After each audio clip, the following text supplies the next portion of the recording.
Rabbi Moshe Chaim Luzzatto is talking about different aspects of the Ribbono Shel Olam's supervision, you see, But remember, the main concept of the supervision is what goes after a person's acts. Because really there's supervision before a person does anything, and there's supervision, hashgacha, after a person does something, So the concept of supervision before a person does anything, right, which he will talk about a little later, next parak actually, is the concept of the setup, the assignment of a person, you see. And there's a whole concept of what the Ribbono Shel Olam does, is he assigns each neshama to a specific situation or predicament, as we can call it, and based on that assignment, then he looks to see what you do, and then afterwards he judges you. So that's the second supervision that he does. So in a certain sense, you're always under the supervision, the hashgacha of the Ribbono Shel Olam, before you do anything, and after you've done something.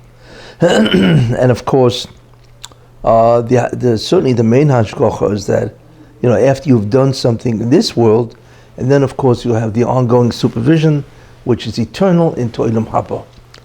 So the Ribbono Shel Olam is always looking at you, he's always evaluating you, There's no such thing as being free, of the overview of God. No such thing, Let's put it this way, he's got his eye on you totally, completely, like I say, before you enter the world, after you enter the world in a particular situation, whatever the assignment is, then after you've done what you have to do, then he judges you. And then of course the consequences of the judgment is Olam Haba, or annihilation, and so on. So that's a very important concept, is that every single being, from the largest to the smallest, ants, anything, is always under the supervision of the Ribbono Shel Olam. That's a very important idea, and so on, What's the definition of Hashgacha Klolos? A Hashgacha Klolos is what's called a general supervision, And in certain ways there's an argument, is there such a thing as Hashgacha Klolos, general, where each individual member of the species is evaluated, or are there beings, that are not, that each individual is not evaluated, but rather, they are subject to events that have to happen to them based on the survival of the entire species. So how is it if Hashem is supervising every being from the biggest to the smallest, then how does that fit in with Hashgacha Klolos, general supervision? Well, they would say that there is no general supervision. They would say there's only Hashgacha Pratis on everything. There's no such thing as any being, any creature, not being evaluated based on its own acts. So the other side so of the argument that said there is Hashgacha Klolos, they say that Hashem is not involved at all, or just Hashem? No, Hashem is always involved, but is he involved specifically for that organism? This ant. Yeah, this so ant. Hashem is, we learned way back in the beginning that Hashem anyway recreates creation every instant. Yeah. So that would automatically mean that each ant is being recreated like a slide every moment. No, but you're into what determines their existence. I'm into the supervision of that creature. You're into what makes it be. Yeah, Hashem makes it be, but the supervision of this particular ant. What is God's interaction with that ant? That's the concept of Hashgacha. Here at this time doing this thing, this particular ant, is only because Hashem wants a certain environment. Yes. That this species should be perceived or if affect the environment in a certain way. Yes. How does this ant particularly needs to be here at this time? Yeah, but does that mean, yeah. I need a swarm here.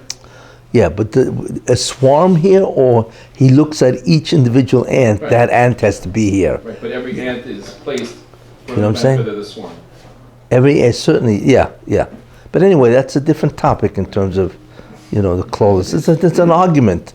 It's not one, there's a machlokes here. This one with the Rambam and Yeah, What's Ramchal? Ram. the Ramchal is a master of what the Ramchal holds. The Baal Shem Tov held every leaf. He argued Well, about yeah, leaf that exactly. falls on the side, it falls. Hashgacha practice. Where it falls, what it falls, how it falls. And the ant on the leaf. Everything is super directed. Super. Yeah. So That's Ramchal, how does he hold in that machlokes? It would seem that the Ramchal would hold that. The Baal Shem Tov. That what's called is a hashgacha ishus. There is a personal hashgacha. It would seem that, But anyway, Everything. yeah. The perfect But anyway, I example is Yehuda's name. want to get into the Ramchal. What? The perfect example is Yehuda's name has Yud K Vav K in it. Why is that a What's wrong with perfect? that name? With God's. No. Everybody admits that a human has direct, total hashgacha. When he Right. was born, We're he not was talking given about- that name. No, but we're not talking about people. We're talking about creatures like ants, insects. That's where the arguments are. Nobody denies the fact that a human being, whether it be Goy or Jew, does have hashgacha pratis. Everybody admits to that. You know what I'm saying? So, How do you Anyway. get to it?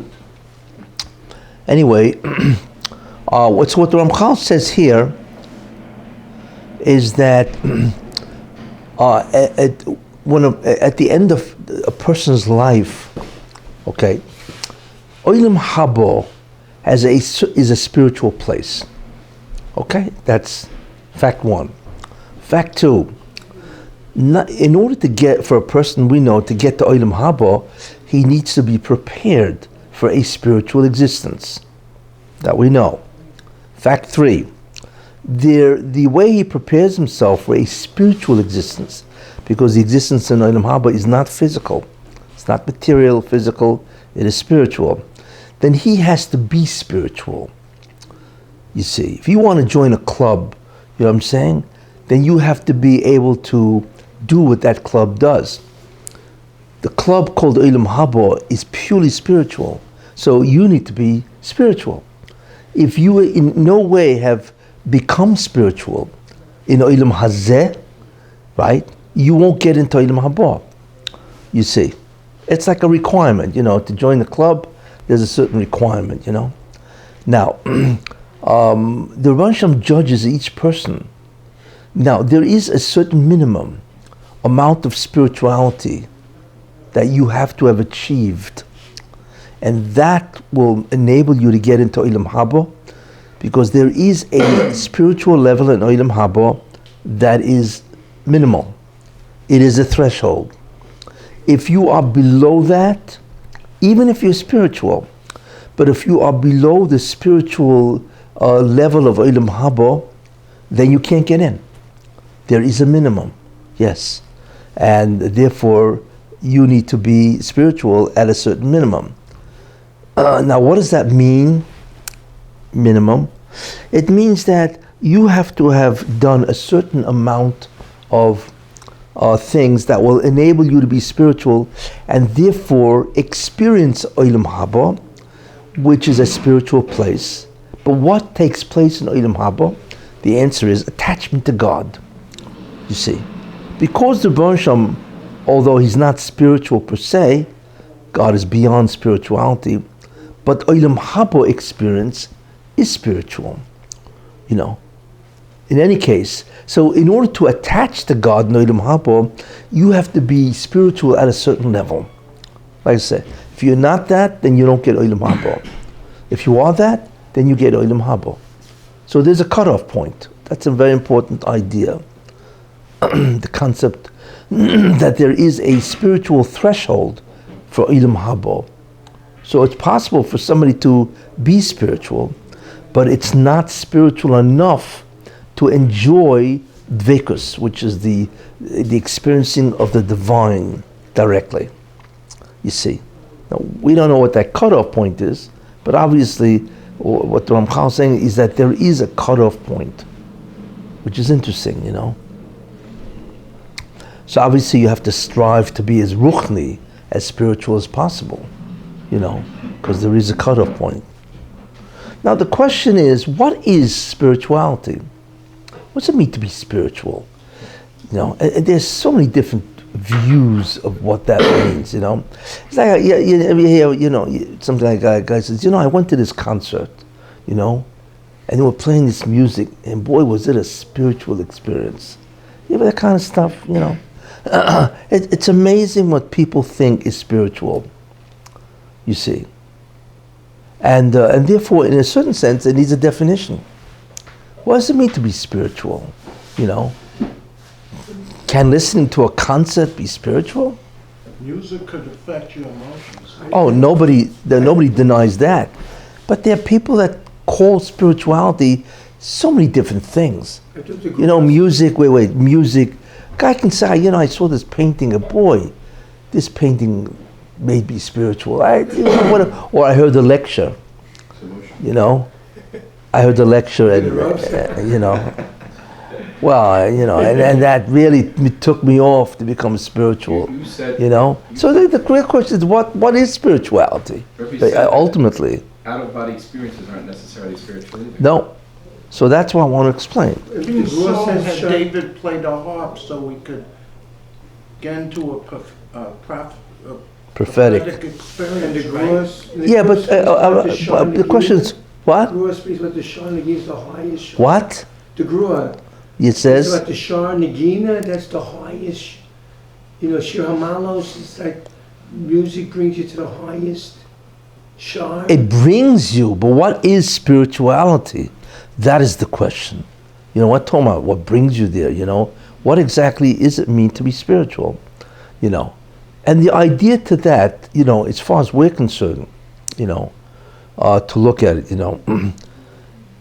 Well, first let's take a look at this. Okay, there are physical experiences. We know that. You know, you eat a great meal, right?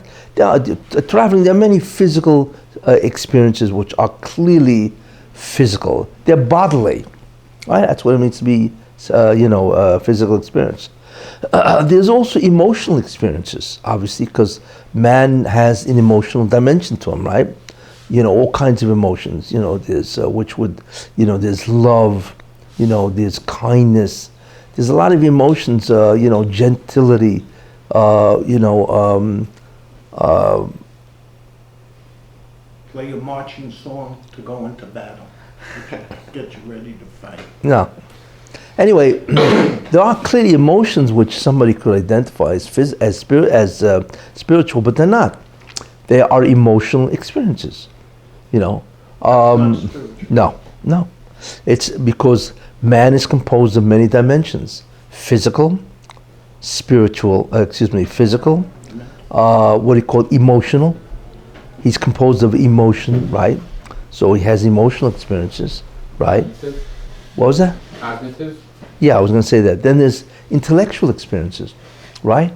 You're learning something, you're reading something. Let's say you're learning a Gemara, and all of a sudden you have this tremendous feeling. Wow, you feel great.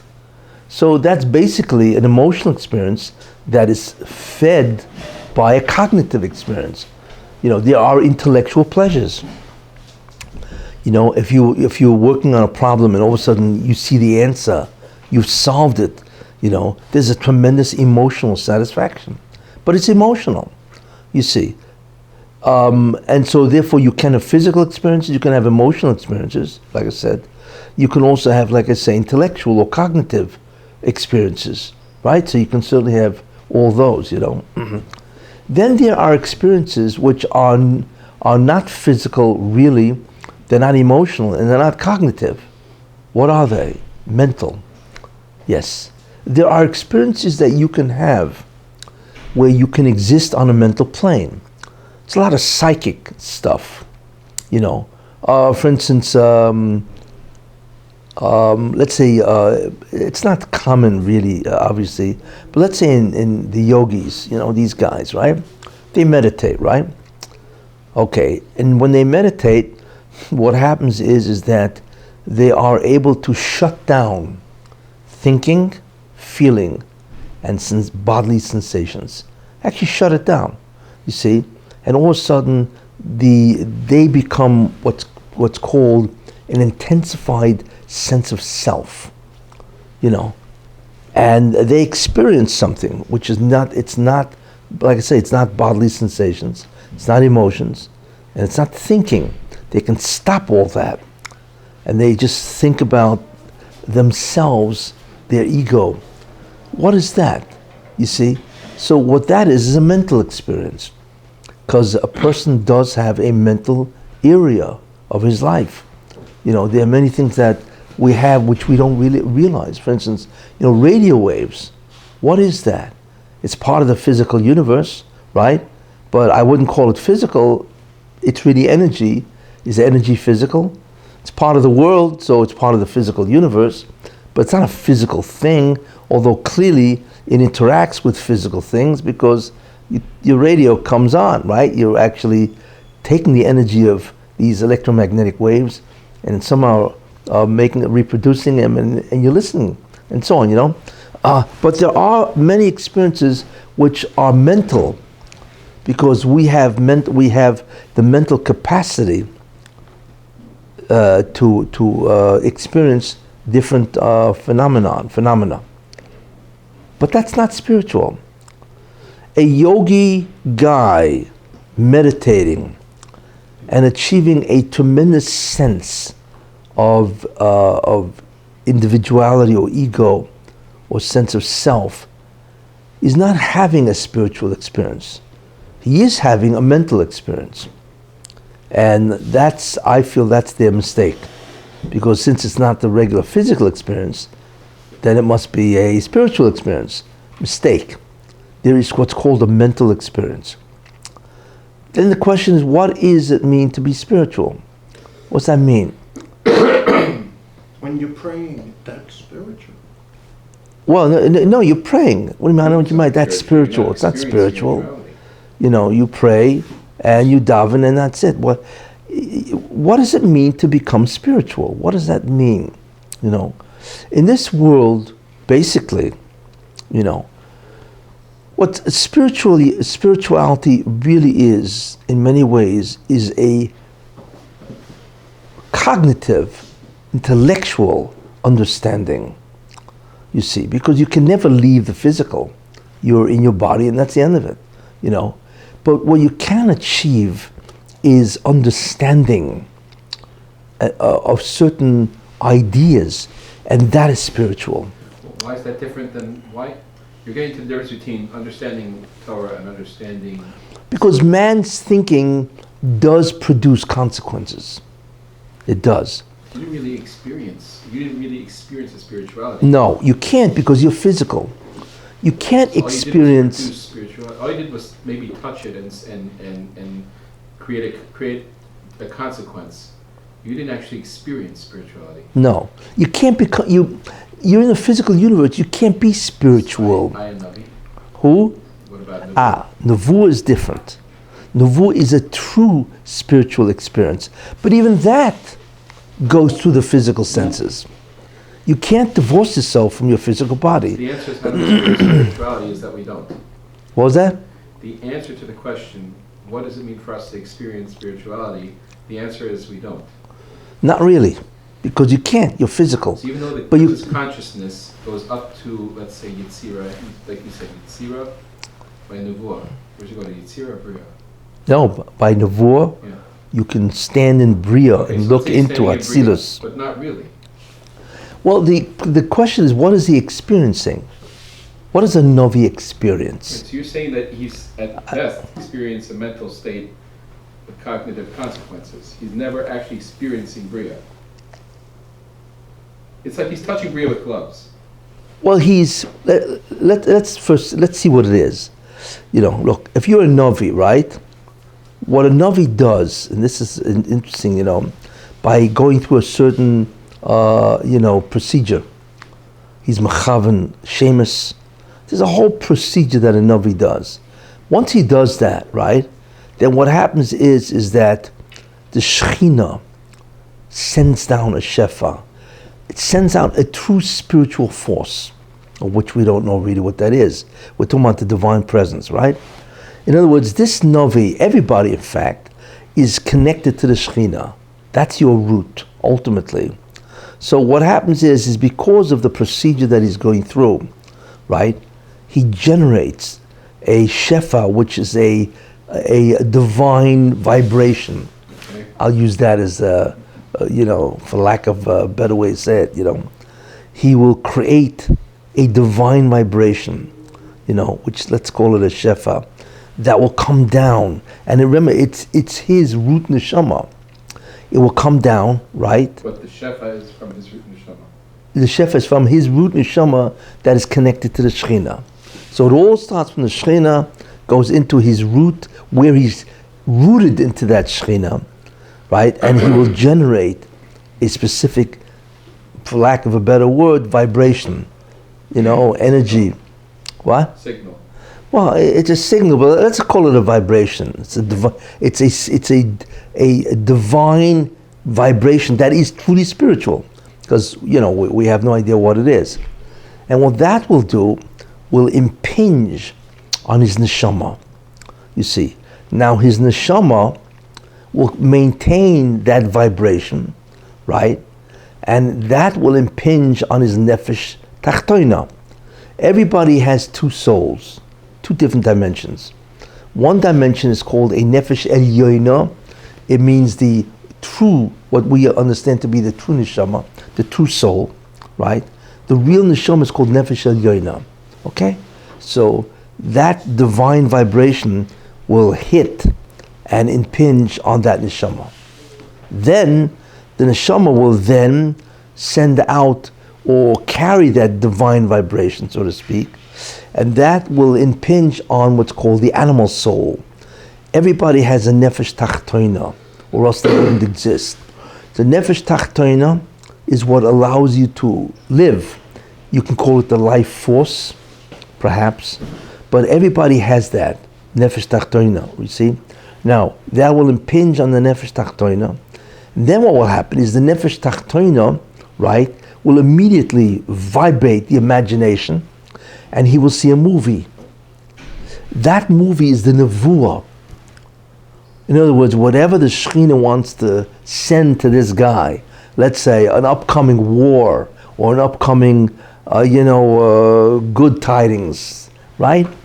So all of a sudden, those good tidings, whatever they are, let's say a war, it will impinge on the nefesh tachtoina, and that which is the nefesh bahamas, whatever, and that will influence his imagination, the koich hadimyon, okay?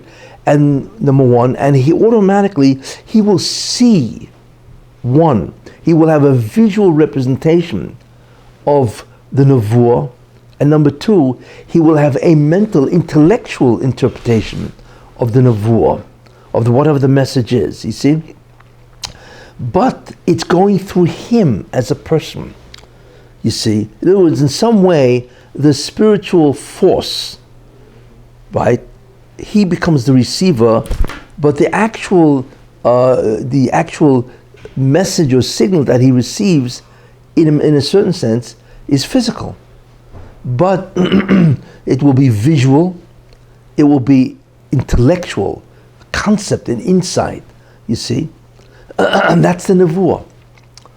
Yeah. You see, therefore, we cannot experience true spirituality, because we don't live in that world.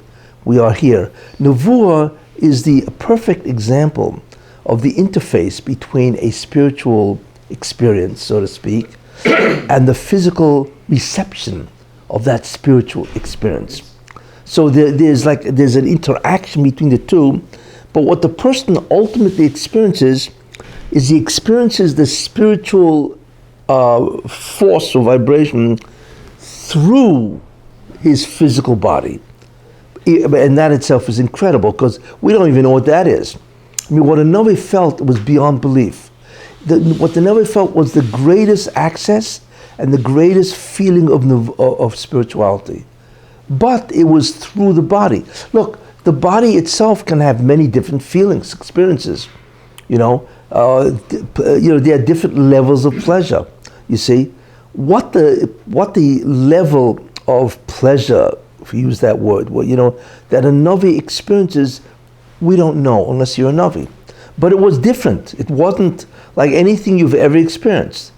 You see, it's an experience, like I say, through the physical medium of the body. But what that was is unknown to us because we're not Nevi'im. But it was the closest thing you can get to spiritual experience. The Zohar was the same thing as from the other side? Yeah. Avoid the Zohar, well, that same level of nevuah, just shefa from Zohar. Well, that's not avoid the Zohar. That's kishuf. I mean, that's a different department. You're dealing with the Satan and the Sitra Achra and so on. Avoid the Zohar is you got an idol in front of you, right? And you're worshiping the idol. You know what I'm saying? That, yeah. The drive. Was that? What was the point of that? Well, what's interesting about that is that, we don't understand what that drive was. To us, it looks like absolute nonsense. Why in the world would a guy sit there and worship an idol? Was he crazy? To us, it looks like they're a bunch of maniacs, However, as they say, Rav Ashi once gave a shiur. He's famous, I don't want to get into it, but once gave a shiur, and he indicated that his Chiddush was greater than Menashe. Anyway, so that night, Menashe, the king, who was terrible, came to him in a dream, and he said, "You think you're smarter than me?" And he asked him a question which Rav Ashi could not answer. So Rav Ashi said to him, "Wait a minute, if you're so smart, what are you running after Avodah Zarah for? If you're that intelligent, why are you worshiping idols? Which is ridiculous." So Menashe told him, "Hey, if you were in my generation, you would have picked up the hem of your garments, right? And you would run to be over Avodah Zarah. You'd run, so let's take it easy in that sense, Don't think you're better than me, Now, what does that mean? Rav Ashi would have run to be over Avodah Zarah? Yeah, according to Menashe, would have run. We don't know what that drive is because it's been exterminated by the Chazal. They destroyed the Yetzer Hara of Avodah Zarah.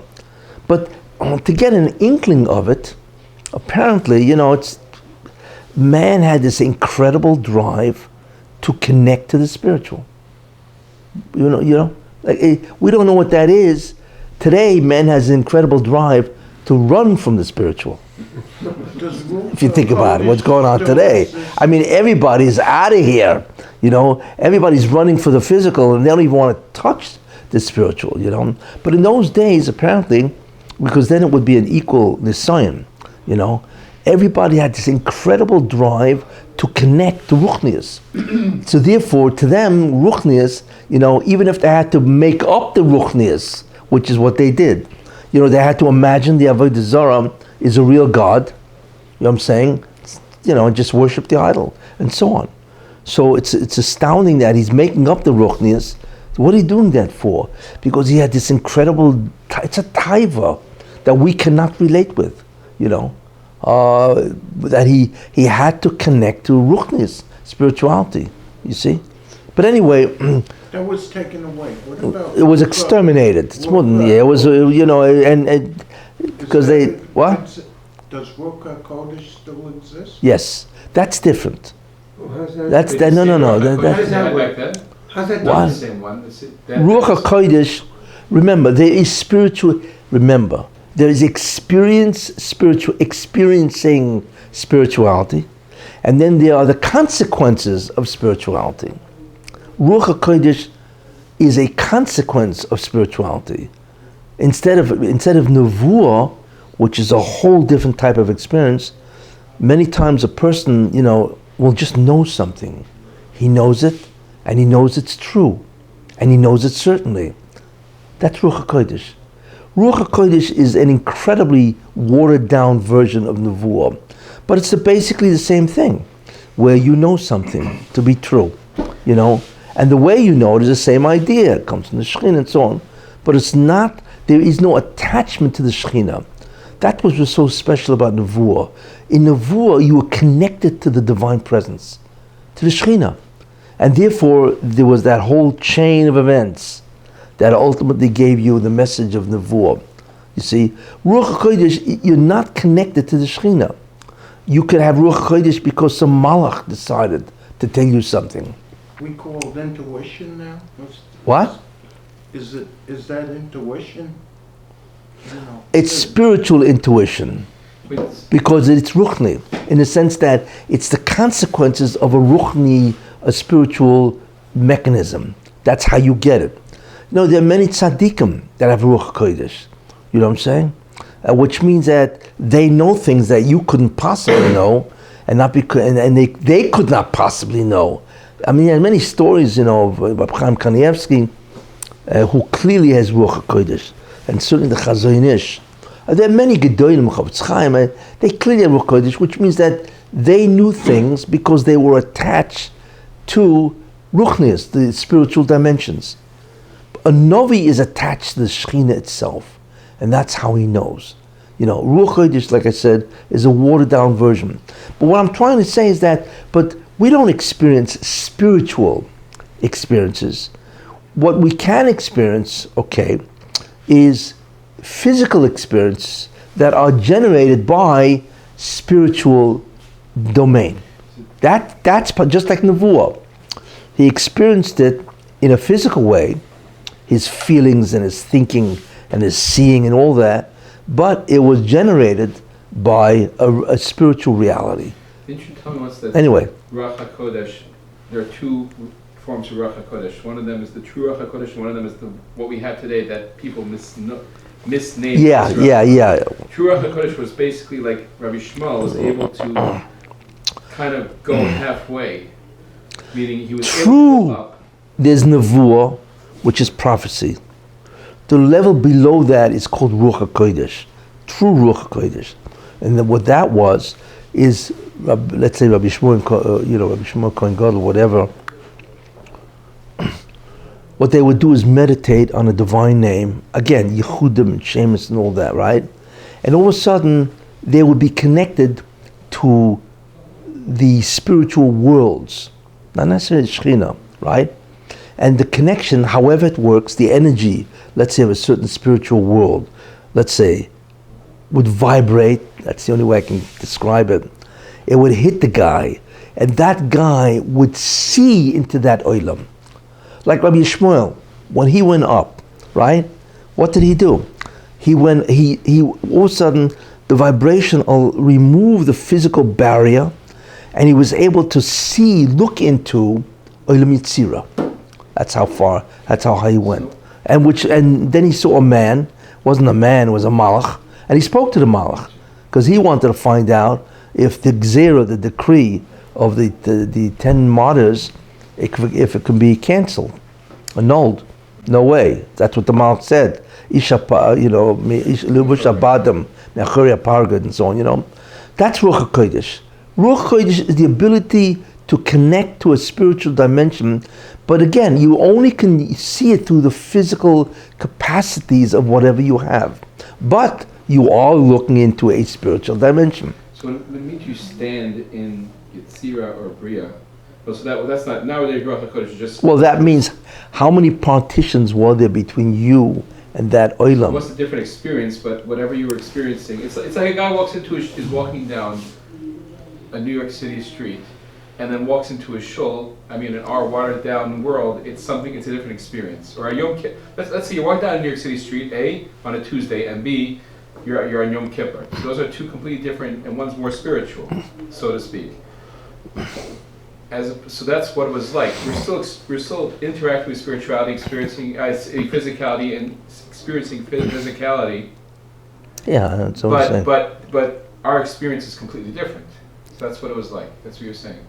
The difference between walking down New York City street on a Tuesday and a Yom Kippur and Shul is what that was like. It's a different physical experience, yes, Prophecy, Nevuah, a person would see into But Atzilus. we would only see the physical screen. But again, it's only through the physical instrumentality that you have. The conduits have to be physical.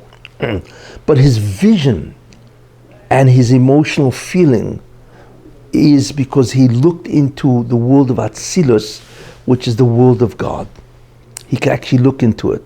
And the difference between where would he be standing meant how many different partitions, barriers, were between him and the vision, That depended on how great of a Novi he was. Moshe Rabbeinu was the greatest of all Nevi'im. What does that mean? That means he was able to stand at the end of what's called Olam Bria. So that what it is Atzilus, which is where God is. Bria is where the throne is. And then the Neshamas originate from that. And there's some Malachim there. Then you have Yetzirah, which is basically all Malachim. And then you have this world, Asiya, and so on. And then you have what's called the Olam HaShafal, which is this world, physical world.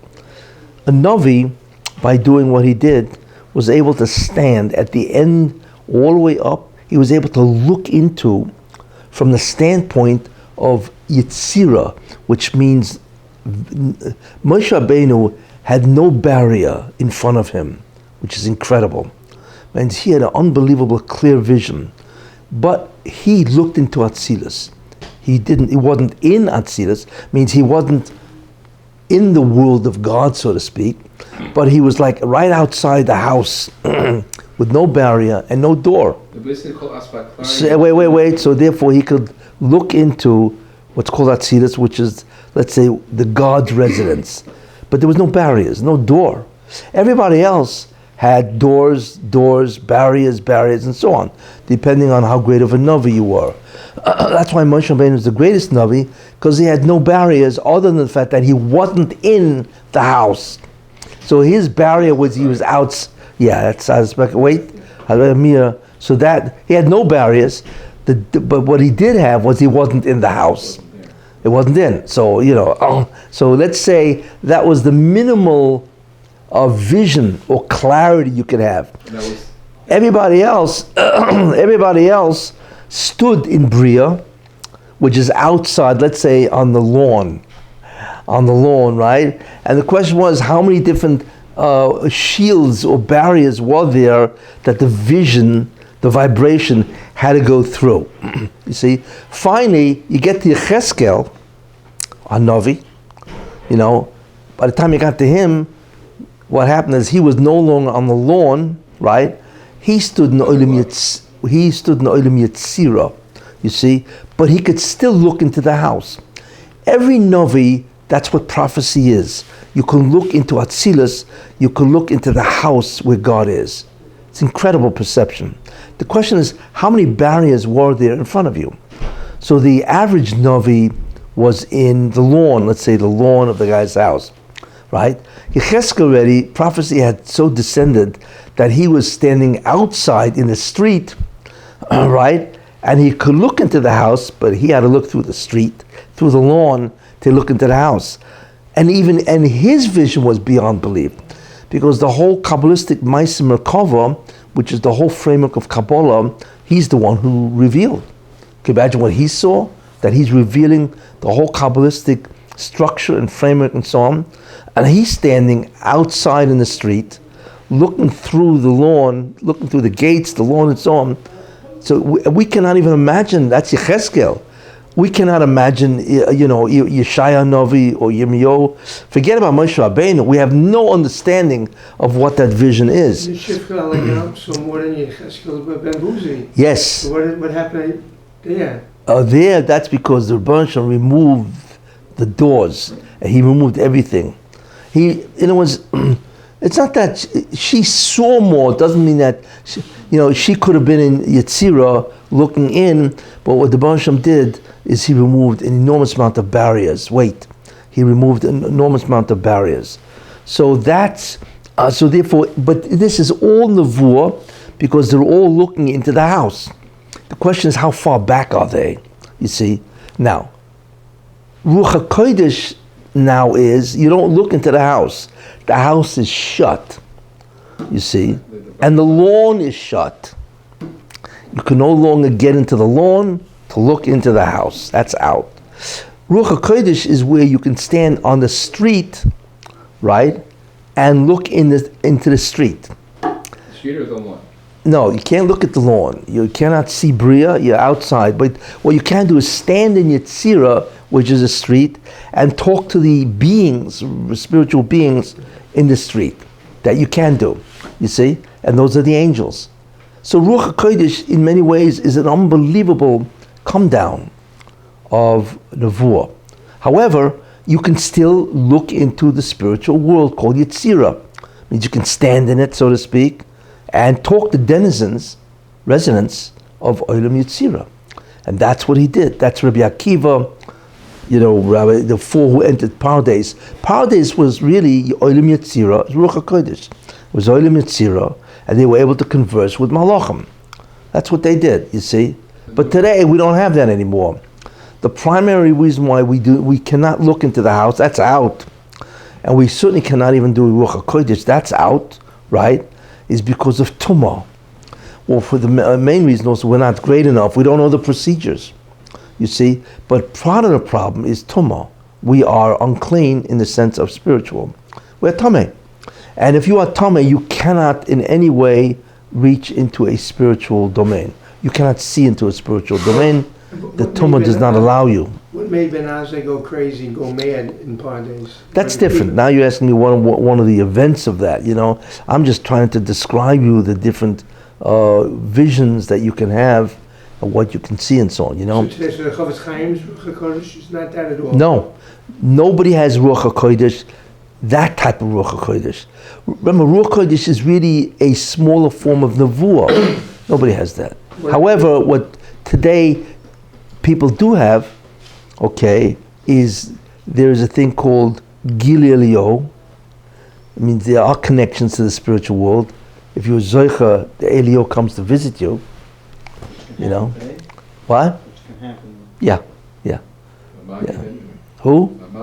Wait. So one of the spiritual phenomena, so to speak, that you can have today, you can have, like I say, Gilio is one. You can have a Magid, or the Ramchal had a Magid, Beis Yosef had a Magid.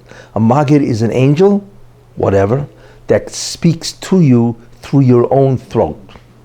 All of a sudden, somebody takes a hold of your throat, and he's talking to you, right? And he's revealing divine secrets, So that is possible to have. The third form of spirituality is a prophetic dream. There are people who have dreams which can be prophetic-like. It's called light prophecy, and it's where they dream of something, and that's a real spiritual experience. Again, but that happens because, you in some way you are connected to a spiritual world, and it comes down. But all of these things can only be experienced through the physical body, physical dimension, even though they are, the source of the information is a spiritual domain. However, the conduits, the mechanism, is physical, you see. So that's a very important idea of how. So these are the ways you can experience spiritual phenomena, and so on. Moshe on Har Sinai. Moshe and Har Sinai. What about him? I think he once indicated that was different. Yes. Moshe and Har Sinai, now remember, most prophets, they're grounded in this world. They got 2 feet planted on the planet, It's their mind that takes off, you see, right? But remember, they're still here. Moshe Rabbeinu by Matan Torah left the planet. That means his physical body, actually probably physically he left the planet. We don't know how it works, And he actually not only saw into those spiritual worlds, right? But he was there. That's like what? That's why he can converse with the Malachim. That's why for 40 days he didn't eat or drink. Why didn't he eat or drink? You see, prophets must eat or drink, right? But since Moshe Rabbeinu went into a Olam Yetzirah, in Olam Yetzirah, the physical becomes neutralized. You no longer have to eat or drink to survive. It becomes a neutral piece of matter. It's interesting. All drives are gone. So he's standing in Yetzirah, you're actually in Yetzirah with his body in Yetzirah, with no physical drives, doesn't have to eat, drink, or whatever, and obviously the body's sustained by its physical, by its spiritual attachments, and so on. And he's talking to Malachim. There's a whole dialogue going on. You know, the famous dialogue where they say, well, what do you need the Torah for? We want it, and so on, you know. But that's an experience that, you know, whoever had that, really, to be in that world. And then, of course, the main thing is he came back. You know, most guys who get into that place don't come back. You know, it's, Was it the famous story? Yeah. Levi jumped in, didn't. well, he didn't come back. Right. So And he jumped in with the guys with the son's knife. he soiled him up, boy, and he didn't want to come out of it. No, he wasn't one of them. It was Gan Eden probably, but he wasn't.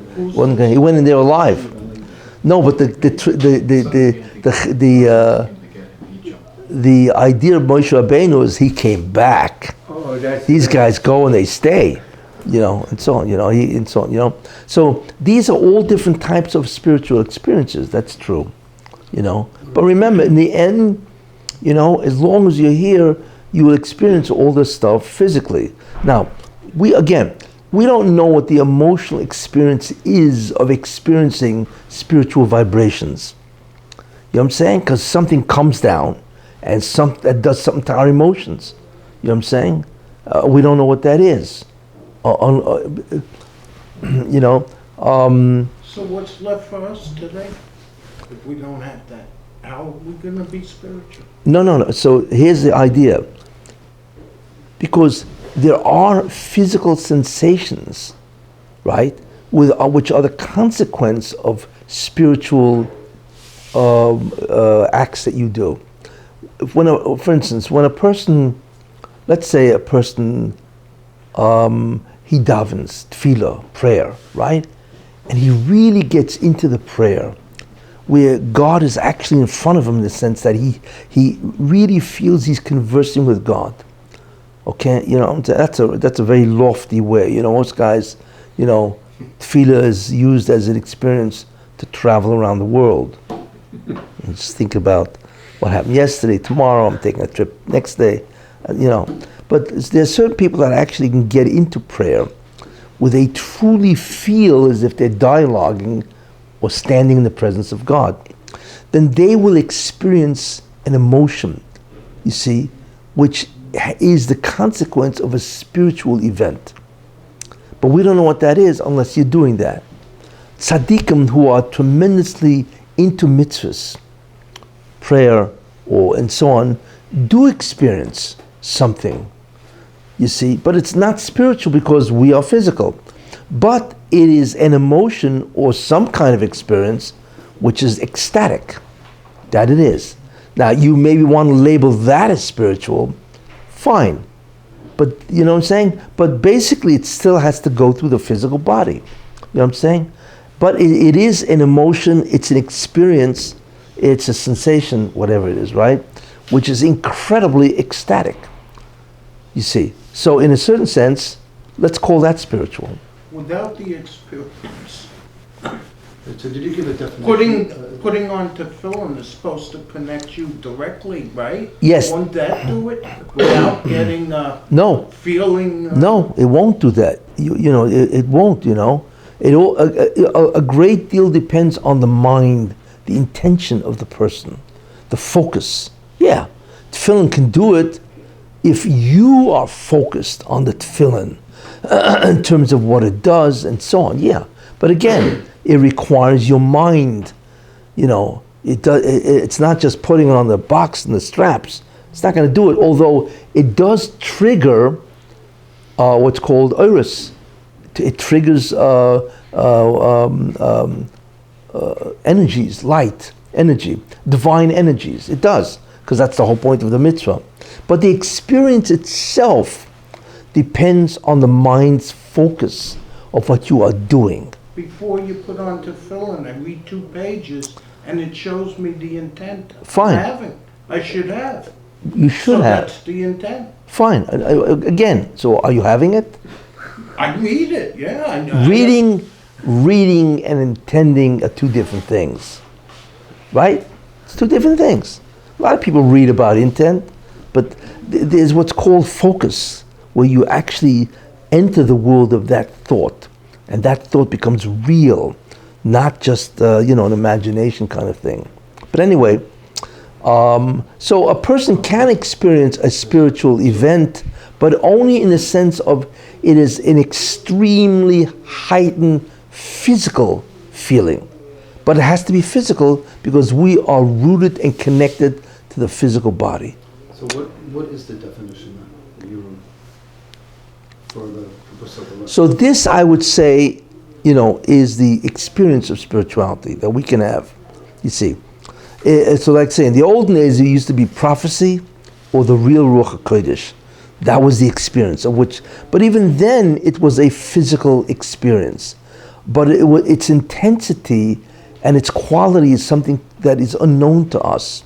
You see, so you could look at that as spirituality. Now, that's the emotional aspect of spirituality, you see. But the real concept of spirituality, in terms of what determines that, is what you think about God. Who do you think God is, you see? And what I was going to say is that the essential determinant of the spiritual thought is the Einod Muvadoi. It was that the only thing that truly exists is God, period, in an absolute sense.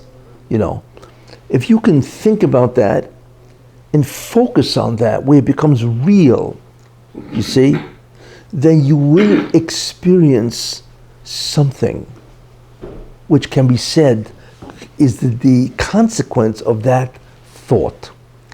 See, remember, in the end, what you're trying to experience, right, is a very heightened feeling of attachment to God, you see. And there are different ways of generating that. In the old days, it was through Nevuah, prophecy, Ruach Hakodesh, you see. But today you can do that, although it won't be the same experience. But what you can do is focus on the whatever mitzvah you're doing, where it becomes real. Not easy. Where it becomes real. And then you will experience something which is a heightened, extreme physical experience. That's the what you can have. And that's what tzaddikim get. If they get into it, they become what's called dvekus. All of a sudden they feel as if they're attaching to God in whatever physical experience that is. But that's what it is. So that physical experience is spirituality. But it has to have something to do with God. But experiencing spirituality the way, as if you were really experiencing spirituality is unknown. And because we're physical beings. But like I say, it is possible to have a spiritual feeling, relatively speaking. Let's call it relative spirituality. The physical body can experience some extreme form of emotion. And we can call that dvekus, or attachment to God, longing for God. That can happen. Would simcha be the natural result of such a dvekus? Well, simcha is a happiness of... The atzvus certainly couldn't be the opposite. If someone reached that, I would imagine simcha would be the natural outcome. Joy, to experience... Depression, to experience... To experience that type of ecstasy and joy. Yeah. Exactly, yeah. Look, think about this, right? A guy takes LSD. Think about that, right? Takes LSD, or he takes cocaine. I mean, whatever the guy's like. Today... Oxycodone. Yeah, oxycodone and so on and so forth, An expert here. No. They are experiences. And I mean, and people who take that can swear that it's spiritual. You know what I'm saying? So what are they experiencing really? Because the brain has the capacity, right, to experience unbelievable, pleasurable experiences. What generated that isn't Kedusha, it's not God, it's chemicals. You see? Because if you can invade the brain with a certain chemical molecular structure, guess what? It's going to give you a beyond belief kind of experience, whatever that is, but it must be so intense that everybody's running to get more coke, you see? But that's not spiritual experiences. That is an experience which is generated by a chemical, and it is an incredibly intense experience. That's what it is. You know what I'm saying? I remember I once I think I lifted something that was too heavy, and all of a sudden I had tremendous pain in my side, So I went to the doctor, and he gave me codeine with something else, Something else. No, it was codeine, right? I forgot it has another name. Something with codeine. Anyway, and that was the only time I ever took a narcotic. I mean, it took away the pain. It was incredible, but it wasn't the pain. Did the rabbi go into Shemaya with it? No, but what I experienced with that, it not only took away the pain. I mean, that was the real. That's why he's prescribing the thing, because I had this tremendous. And then thank God the pain went away. I mean, after a couple of days. But what was so unusual, and I had never experienced anything like that, there was a tremendous sense of relaxation. It was incredible. I've never experienced a physical type of feeling. It was unbelievably pleasurable. I have to say, and I took only enough for that couple of days to get rid of the pain of it was a muscle. I probably pulled a muscle, whatever. But I remember I told the doctor, I said, "What was it you gave me?" You know what I'm saying? So, I it was like incredible. It's just a pain reliever. It gives you an incredible sense of Euphoria. relaxation. Unbelievable. It was just, I've never had that, I wasn't going to ask him for some more stuff, but I can see why guys are into this, because everybody's tense, everybody's wound up, everybody's going crazy with this world, because you got all kinds of worries and all that, and you take this kind of stuff, and then you just fly away. That's why they're legalizing marijuana. Yeah, that's because the governor wants to take it also. It's usual, But so I can say, but this is purely a chemically generated. It's a narcotic, sense of incredible feeling of pleasure. You know what I'm saying? That was the only time I ever took this stuff, But it was so unique that Anyway. Someone told me on Shabbos you gotta be happy. It's what? Someone told me that on Shabbos you have to be happy. Uh-oh. So, how you do that? I don't understand what. Someone told me. No, I understand what you said, but what does that have to do with what I'm saying? What it has to do is to induce an emotion just like that. No, you got to work at it. I mean, you got to you have to really relate to Shabbos. You have to think about Shabbos and to relate to it, and you can get that. I mean, you can get that if you really connect to that. Why doesn't, if Shabbos, especially Shabbos, wait. I have to finish. But what I realized, it's an incredibly, that when I took that narcotic, it's an incredible thing, but it's all chemicals, you see. But in the end, it was physical. Come on. Somehow the drug, what was it, Vicodin? Come on, Vicodin. Vicodin, I think it was Vicodin, Vicodin, whatever, But in the end, it was physical. It simply is able to reconfigure sections of the brain, right? That will give you incredible pleasure. You're still smiling. It was just so unusual, But no, and I can understand that terrible why guys get addicted to this stuff, because it's just like what it does. It transfers you to another dimension, another reality. It's really what it is emotionally, and it was just incredible, But anyway, but it's still physical. It's not spiritual, right?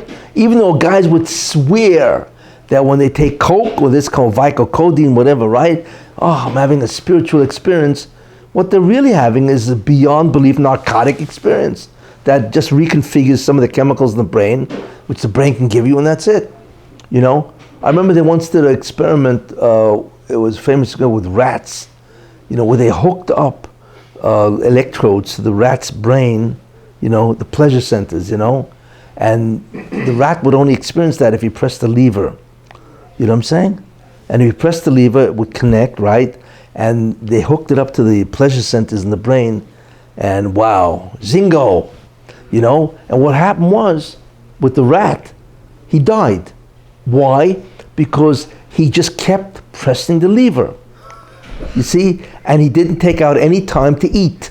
Yeah, there was one for food. And no, it wasn't, but who cares about food? You know, but it was physical, but it just shows you what the brain is capable of, you know, and so on, you know. That's what I'm saying. That, but if you generate ruchnistige spiritual reasons and so on, you know, because of an attachment to mitzvahs, you will experience something which is again incredible joy, but it's more than that. It's an emotion of an unbelievable attachment to God.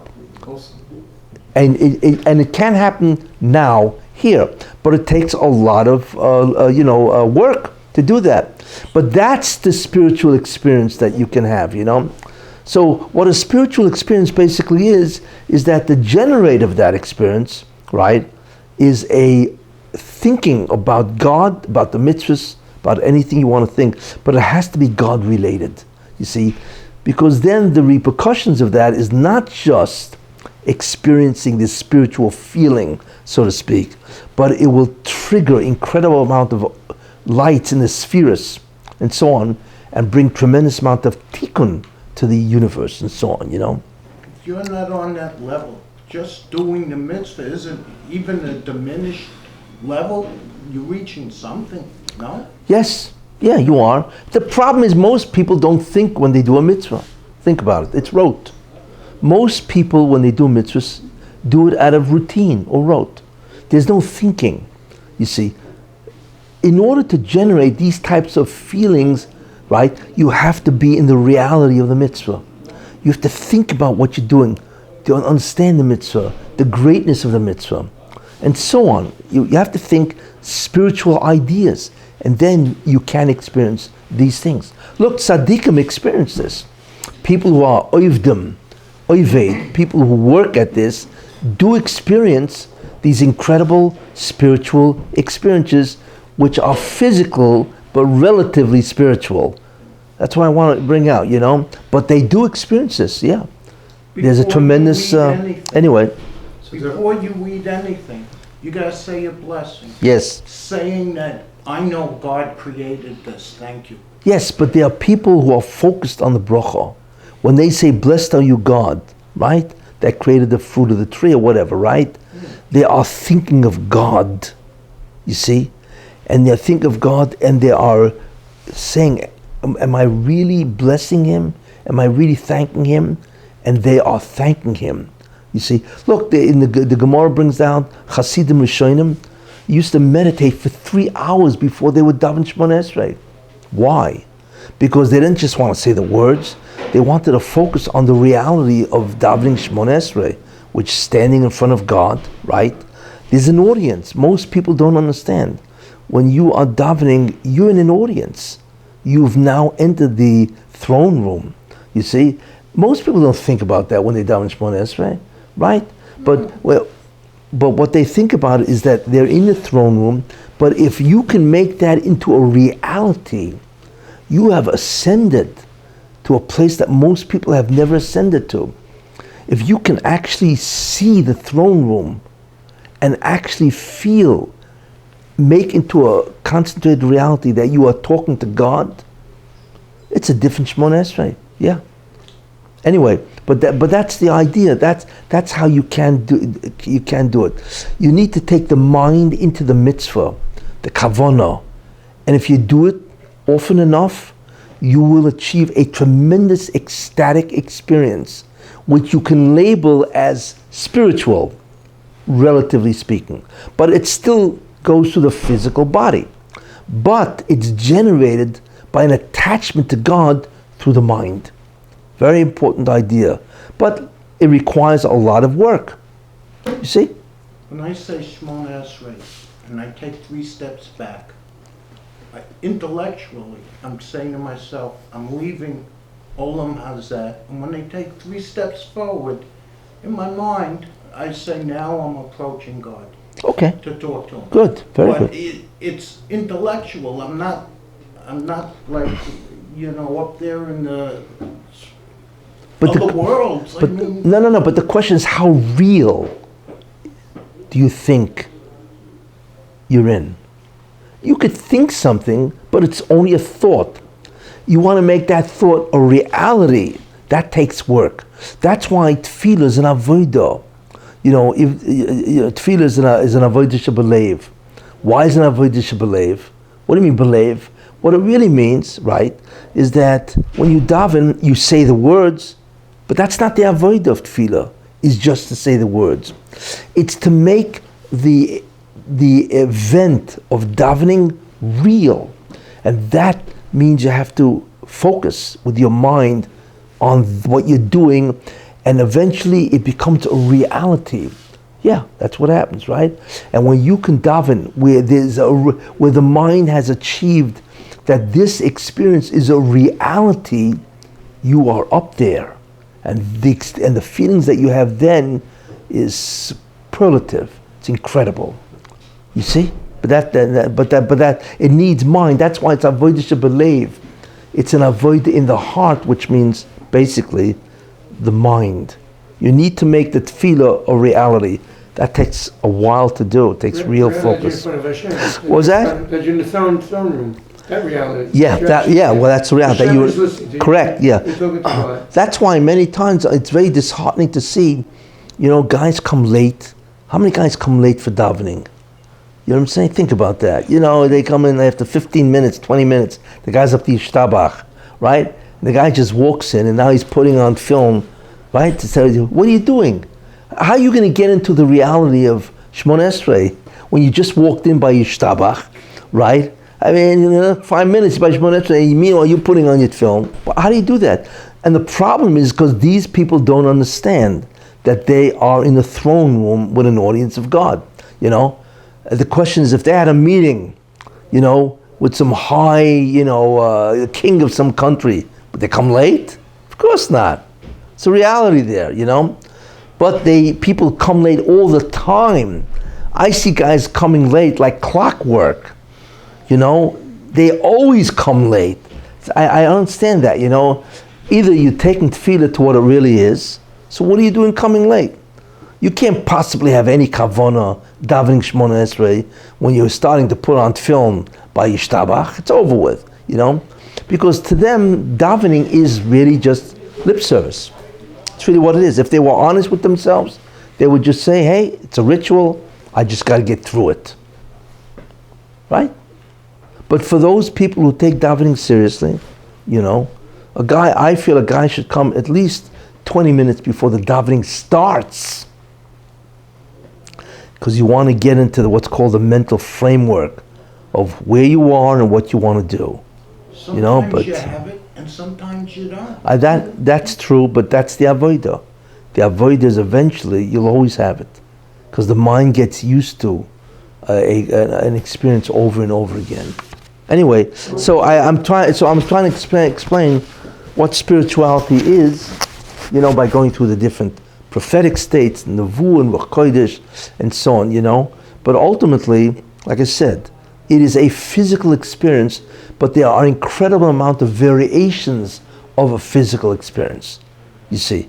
And the one that is spiritual, the one physical experience that is spiritual is that way if you focus very heavily on the reality of the mitzvah. Then that physical experience, I believe, is truly different than the other physical experiences. But it does require work. Can Goyim get there? Yes. A goy can become spiritual, no question about that. God has not denied anybody who wants to talk to him. It's an interesting thing, It says, it's in Toned Velio, a goy can come, well, we know that because, Bilam, but that was Tumah. A goy can become a navi because he has a nefesh elyoina. He doesn't have the other parts, but once he has a nefesh elyoina, which means he has a real spiritual soul, then that's it. Then he is what's called a member. He could be a member of Olam Haba. You know? What way did he reach the level of Moshe Rabbeinu? Who? Bilam. In terms of the access to God. He was in Bria looking at the... Yeah, probably, yeah. From the Derech Toma. Yeah, that's why it says Lekom Yisrael Kamosha. But there was, there was a Navi as great as him in his ability to access the divine. That was Bilam. The Navi needed music. How did the music help him reach Nevuah? Who? Navi could bring me the harp. They wanted him to have the mice with the kings, the Hoshaphat. They brought the Navi and he said, play me music to bring the prophetic state. Yeah, because music is one of the... music in many ways like an opioid. An opioid can attack the brain or and can reconfigure the brain, right, chemically, right? Music can do that also. There's many times, if you hear certain types of music, you can transcend, yeah. Music has the ability, that sound waves have the ability which will reconfigure, in many ways, whatever's happening in the brain. The neshama or the brain? What? The music's touching the brain or the neshama? It has to go through the brain. But music can do it. There is intense praying to God. Look, music can bring you to tears. There is intense praying to God, what you're talking about. But it's taking place at Las Vegas blackjack tables. There are people praying to God intensely. Yeah, but they're praying to God to sin. That's the difference.